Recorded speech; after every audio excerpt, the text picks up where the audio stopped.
So just sort of what is business DNA? So we're going to be very structured, so you're going to see lots of these breaking slides as we go through the training. And then of course, you know, I've recorded this already before. You'll be able to watch the videos, and you're going to learn all the insights out of it. So we've got a massive materials. And you know, one part to sort of to help your thinking in starting off in dealing with human behaviour, because so many business leaders wash it under the carpet. But there's research out there from Harvard that says 87% of every business problem starts off with poor communication. This is human behavioural related. And you think about all the problems that just even happened in your own lives. Where did it start? It started off with something in communication. It started off because people are different. So we tend to go and solve business problems by looking at numbers. Well, the numbers tell the truth of what is going on. But is the solution necessarily the most rational thing? You know, does that mean we go, oh, we're going to change the business planning process, or we'll change the technology or the CRM? It's part of it. But what our approach to solving problems tends to be very rational. You know, if you're not making enough sales, we'll just ring up more people. Work harder. That doesn't necessarily solve the problem. And whether we are going to get there at the end of the day is the ability to manage human emotions and human behaviour. How we handle the bumps in the journey through life. Challenges that come up in the workplace, whether it's change that happens, business events that happen. It's human behaviour. In fact, I was asked this question last night in preparation for an interview I've got to do in leadership in a week's time. You know, what is going to be, in a leadership role, what is going to be my impediment to success? Am I going to say that it's the stock market falling and the economy crashing? Yeah, they're out there. But it's going to be my management of people. And dealing with the people that I've got on the team is going to be a big part of whether I'm successful or not. And so we sort of talk, we've learned to drill this down to the intention-action gap, because it's all very well to create goals and business processes, which are important. You know, a lot of businesses fail because they don't have clear goals and everybody's signed up to it. But that's pretty rational. But it's how you navigate everybody to get there, to achieve that goal, and manage the differences that's important. How do you get everybody to take action? You can have the intention, but taking action is a really big part of it.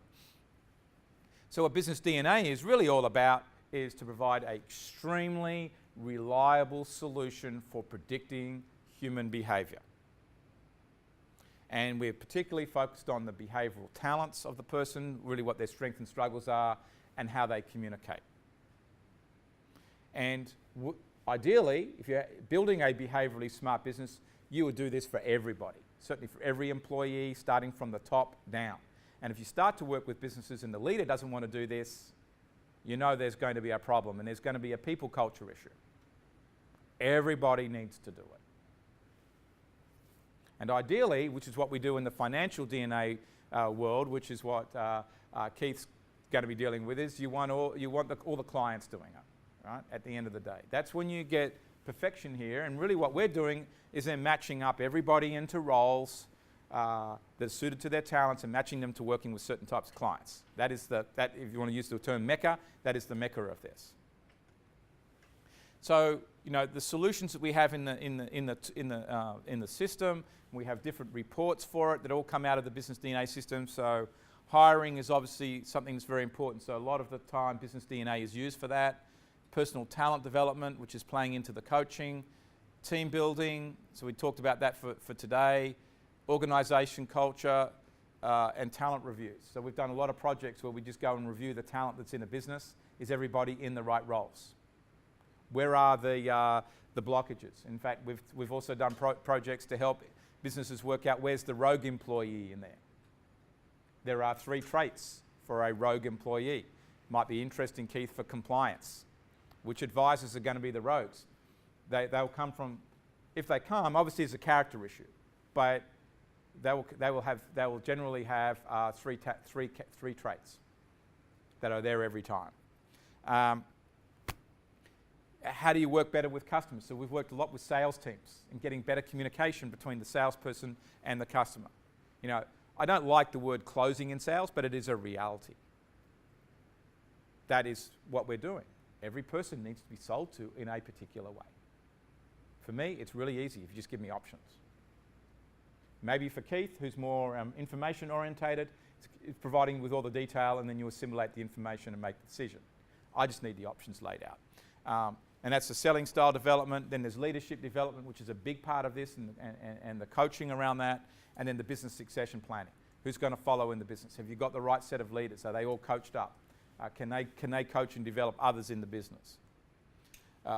So we have in the system, and I don't know how much each of you have been through it yet, but there is a massive stuff. And that's because we've had lots of creative people around us over time who have given us the ideas, oh, well, we need to deal with that. But foundational to everything we do is the natural behavior discovery. That is like the starting point. Only start with that. And that's getting into the natural hardwired behavior, which I'll tell you about in a minute. And then we have, really what we've got is a layered set of reports that all have a different focus, but are leveraging the same insights there. They're just used for different purposes. And then if you want to get further into it, which I believe is necessary for particularly leadership development, personal development, and create the ongoing experience, then we have a series of inventories to help someone work out what do they want out of the workplace. The Leadership 360 is where they can be reviewed by others. And we have a series of tools there that can be deployed. This one tends to be done once only. This is an every year because it's learned behavior, it's situational based. So you can get someone to go through the Leadership 360 every year. It integrates to the natural behavior. That's only done once. And then over the other side, we have the communication tool, Communication DNA. And that's probably particularly good if you're a business, getting some of your best customers going through that so you know how they're wired and how they want to be served. So here is these 4 colors of the Communication DNA insights. We've got the colored balls there. You probably all know now which communication style mine is. Being here. That's me. So that will tend to be how I will communicate, and if I don't think about it, I will communicate with everybody that way. But that ain't going to do too well when I'm communicating to someone who's down in, who is in here.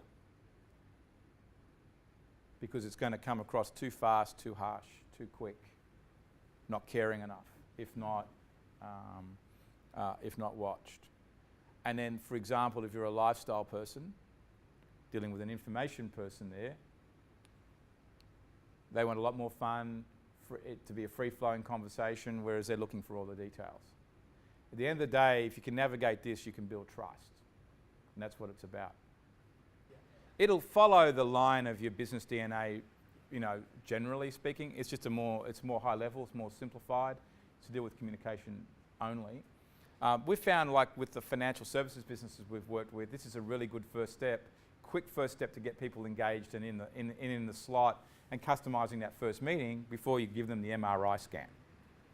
But we've all got that mix of them, right? It'll show up somewhere. But what we tend to have done with Communication DNA is focus on one of them just to get the ball rolling and to get people to see the differences, because it just makes it a little easier to remember and work with. They don't always overlay the graph, though. I'm an initiator, which would be on the goal setting side of the graph, but my predominant style is lifestyle. So they won't always fall exactly where that mental picture. No, my secondary is goal setting, but I did fall pretty strongly on lifestyle. It's close. Yeah. So what you're going to be learning about in the training is this. So everybody in here has completed the business DNA natural talent discovery there. And then some of you completed Communication DNA, and Leon, we can get everybody else to do it tonight. And what we're very focused on is the natural behavior. This is the predicted or predictive behaviors that will reveal themselves consistently over your life. Okay, it's what will automatically pop up. It's where you feel more comfortable, even though in particular situations you've got to adapt. This is not to say because Monique, that you are more engaging and free-flowing, that you can't be put on the more serious act and deal with information when you have to. But Do you want to do that for long periods of time? No. So, you know, when you meet people, often the party manners are on show. And this is particularly important in hiring because it's very, particularly for salespeople, they're very good at putting on the act. But what is going on underneath? That's what we're really doing with this to find out. And the system, we'll go through validation later, but it is highly reliable from a psychometric point of view. And you know, we've done plenty of these where people have repeated the process many years later and it still comes out pretty much near the same. So it's very consistent.